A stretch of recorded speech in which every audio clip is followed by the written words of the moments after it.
Perhatikan Yohanes pasal yang ke-21 ayat 9. Ketika mereka tiba di darat, setelah mereka menjalani ikan mereka melihat apa? Yesus lagi masakin panada, Yesus lagi masakin ikan dan roti. Mereka datang, tiba-tiba Petrus lihat apa? Api.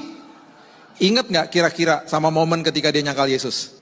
Itu namanya momen api arang. Dan di ayat selanjutnya terjadilah dialog one on one sama Yesus. Dia tidak pernah tuduh Petrus. Makanya di kitab Ibrani bilang apa? Jangan jauh-jauh dari kasih karunia.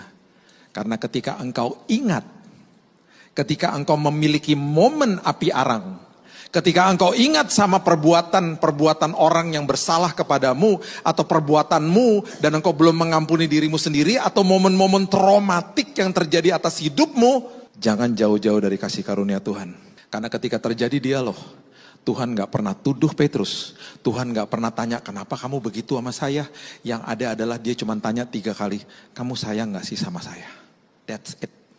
Dengan kata lain Yesus lagi kasih tahu begini, karena terlebih dahulu aku sangat mengasihi kamu. Aku mati dan bangkit buatmu. Dia mau Petrus pulih, karena 3 kali juga dia bilang gini, gembalakan domba-dombaku. Oh, ketika momen api arang terjadi dan dia gak jauh-jauh dari kasih karunia Tuhan, dan ketika dia dipulihkan, ketika dia jadi pilar gereja mula-mula, 3.000 orang bertobat ketika dia berkhotbah di Kisah Rasul pasal yang kedua. Dan waktu dia mati, dia gak mau disalibkan seperti gurunya, dia tantang kematian.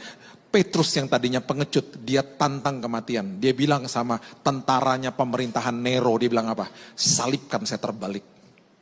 Jangan salibkan saya seperti Yesus, salibkan saya terbalik. Pecah pembuluh darahnya. Dia berteriak kepada tentara-tentara itu, bertobatlah, terima Yesus sebagai juru selamat. Itu tertulis di buku-buku sejarah.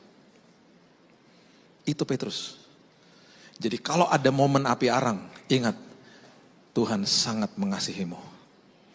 Tuhan mengampunimu.